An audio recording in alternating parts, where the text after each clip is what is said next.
Une nouvelle religion mondiale est en train de se former sous nos yeux. En ce moment même, pendant que vous regardez cette vidéo, cette nouvelle religion gagne de nombreux adeptes dans le monde entier et devient de plus en plus forte et prête à combattre notre foi en Jésus-Christ. C'est pourquoi aujourd'hui, je veux vous mettre en garde. Soyez très prudents, car même les chrétiens ne sont pas à l'abri de ces pièges. Mais avant de commencer, je tiens vraiment à ce que vous vous abonniez à ma chaîne, car je veux vous aider à comprendre la Bible d'une manière très simple et pratique, d'accord? Alors faites ceci, cliquez sur le bouton s'abonner, et à côté, il y aura une cloche. Cliquez également sur cette cloche pour être averti à chaque fois que je publierai une nouvelle vidéo, d'accord? Alors commençons.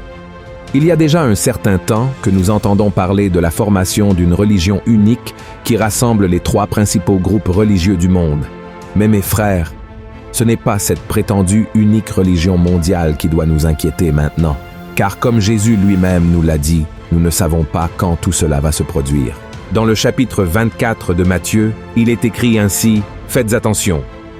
Pour ce qui est du jour et de l'heure, personne ne le sait, ni les anges des cieux, ni le Fils, mais le Père seul.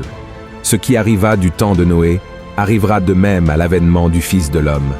Car dans les jours qui précédèrent le déluge, les hommes mangeaient et buvaient, se mariaient et mariaient leurs enfants, jusqu'au jour où Noé entra dans l'arche, et ils ne se doutèrent de rien, jusqu'à ce que le déluge vint et les emporta tous.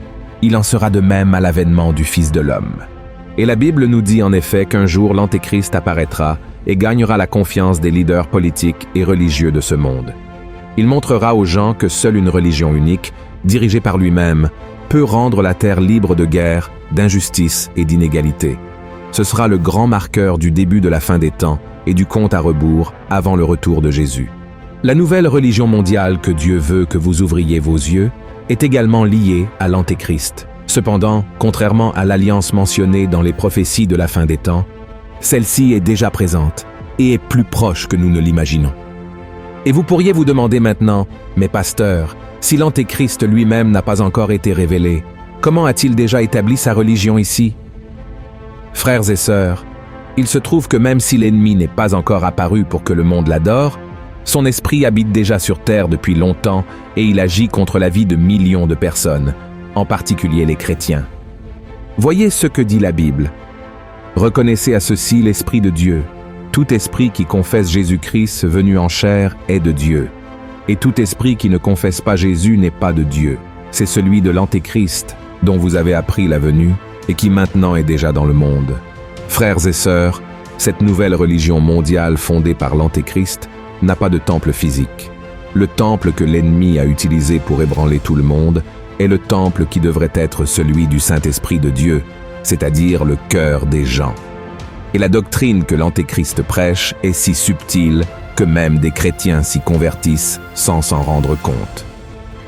Et comment cela se produit-il?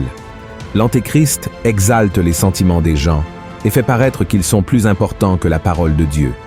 Par exemple, il amène la personne à croire qu'elle peut vivre de la manière qu'elle juge meilleure, même si cela va à l'encontre de la volonté de Dieu, et que la personne est maîtresse de ses propres choix et décisions. Tout cela a été largement accepté par les gens, y compris des frères, au sein de nombreuses églises se disant chrétiennes. Nous avons vu de nombreux pasteurs et leaders religieux déclarer que tous les chemins mènent à Dieu, que nous sommes dans le temps de la grâce et que, par conséquent, les gens peuvent être ce qu'ils veulent, croire en ce qu'ils veulent et faire ce qu'ils veulent, tant qu'ils sont heureux avec eux-mêmes. Et pire, frères et sœurs, cette nouvelle religion fait croire aux gens que Dieu aime tout le monde et les bénit tous, même s'ils vivent dans la désobéissance. Après tout, la Bible dit que Dieu est amour et qu'il veut toujours nous voir heureux. Mais frères et sœurs, tout cela n'est que mensonge pour tromper l'être humain et le faire croire qu'il n'a pas besoin de Jésus pour pardonner ses péchés. Et je vais vous montrer maintenant 4 mensonges de cette nouvelle religion créée par l'Antéchrist et qui est déjà en action ici sur terre. Le premier mensonge, tous les chemins mènent à Dieu. Frères et sœurs, le message que cette nouvelle religion de l'Antéchrist apporte est que nous servons tous le même Dieu et que tous les chemins mènent à Dieu. Cependant, ces affirmations sont de grands mensonges du diable pour nous détourner du seul chemin de la vérité et de la vie, qui est Jésus-Christ. Chaque jour, Satan crée et propage de nouvelles religions, des philosophies qui prêchent la paix et l'amour, comme si elles étaient des voies alternatives nous conduisant au même but. Mais la vérité est qu'il n'y a pas d'autre chemin. Voyez ce que dit la Bible. Car il y a un seul Dieu et aussi un seul médiateur entre Dieu et les hommes, Jésus-Christ homme, qui s'est donné lui-même en rançon pour tous. C'est là le témoignage rendu en son propre temps. Amen. Le deuxième mensonge, nous sommes au centre de la volonté de Dieu. Frères et sœurs, Dieu n'est pas un génie de la lampe magique toujours prêt à répondre à nos désirs. L'esprit de l'Antéchrist propage ce mensonge dans le cœur des gens et les fait croire que Dieu leur donnera tout ce qu'elles veulent, mais ce n'est pas ainsi que cela se passe.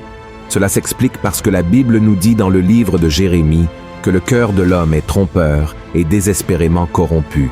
Donc, si Dieu répondait à tous nos désirs, faisait toutes nos volontés, il nous conduirait vers l'enfer. C'est pourquoi l'apôtre Jacques a dit que beaucoup demandent, mais ne reçoivent pas, parce qu'ils demandent dans un but égoïste pour satisfaire leur plaisir. Frères, Dieu répond effectivement aux désirs du cœur de ses enfants, à condition qu'ils soient alignés avec la volonté du Père et non la nôtre. Sinon, cela serait de l'égoïsme, de la vanité, des attitudes que la Bible condamne. Voyez ce qui est écrit dans 1 Jean chapitre 5. Nous avons auprès de lui cette assurance que si nous demandons quelque chose selon sa volonté, il nous écoute. Et si nous savons qu'il nous écoute, quelque chose que nous demandions, nous savons que nous possédons la chose que nous lui avons demandée. Le troisième mensonge, Dieu pardonne à n'importe qui. Bien sûr, frères et sœurs, Dieu aime ses enfants et est capable de pardonner leurs péchés, mais ce pardon n'intervient que lorsque nous reconnaissons le péché, lorsque nous confessons et luttons contre notre propre chair pour ne pas retomber dans le péché. Cependant, cela n'arrive pas dans la religion de l'Antéchrist, car il n'y a pas de repentance en elle. Le message du diable pour les jours d'aujourd'hui est que vous pouvez vous tromper. Vous pouvez continuer à persévérer dans la même erreur autant de fois que vous le souhaitez et que Jésus pardonnera toujours. Mais, frères et sœurs, la Bible est très claire sur la gravité du péché. Elle dit ainsi dans le livre des Proverbes, chapitre 28, « Celui qui cache ses transgressions ne prospère point, mais celui qui les avoue et les délaisse obtient miséricorde. Heureux l'homme qui est continuellement dans la crainte, mais celui qui endurcit son cœur tombe dans le malheur. Par conséquent, soyez très attentifs lorsque le diable souffle ses mensonges à votre oreille. Ah, tu peux commettre ce petit péché, tu le mérites, tu te sens seul, tu es fatigué, tu es à l'église depuis tant d'années, donc Dieu ne s'inquiétera pas si tu fais quelques écarts de temps en temps. Frères, nous devons faire attention à ces mensonges.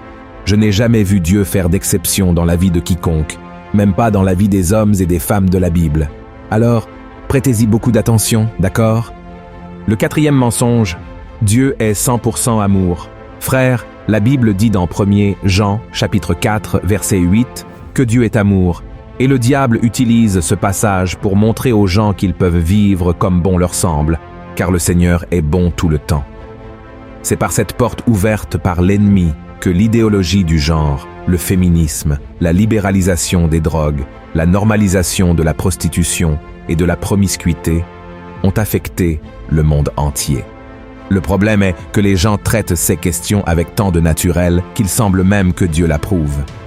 Frères, je sais que cela peut sembler mensonger, mais il y a beaucoup de pasteurs qui défendent déjà ces thèmes dans leur chair.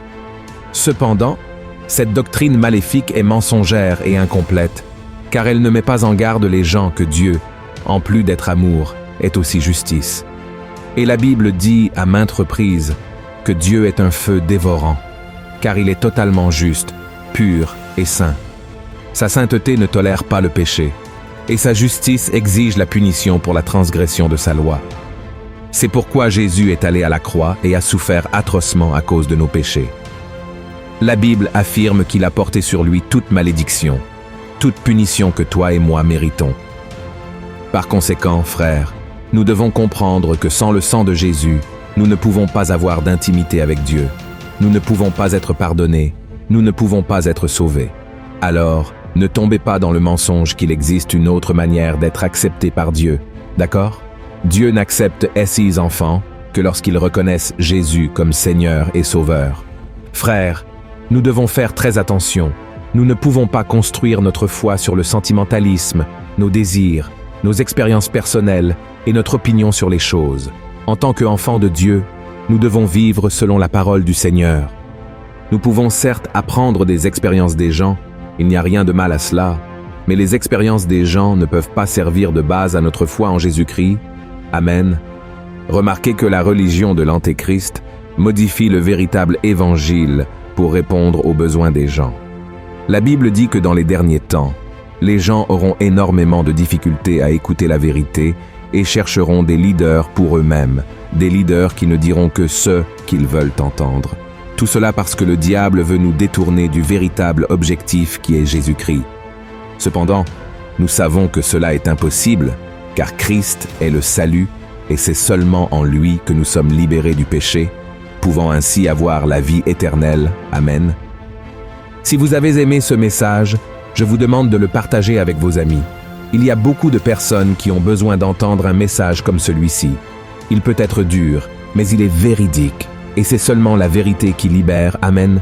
Que Dieu vous bénisse. Je vous attends dans la prochaine vidéo. Une grande accolade.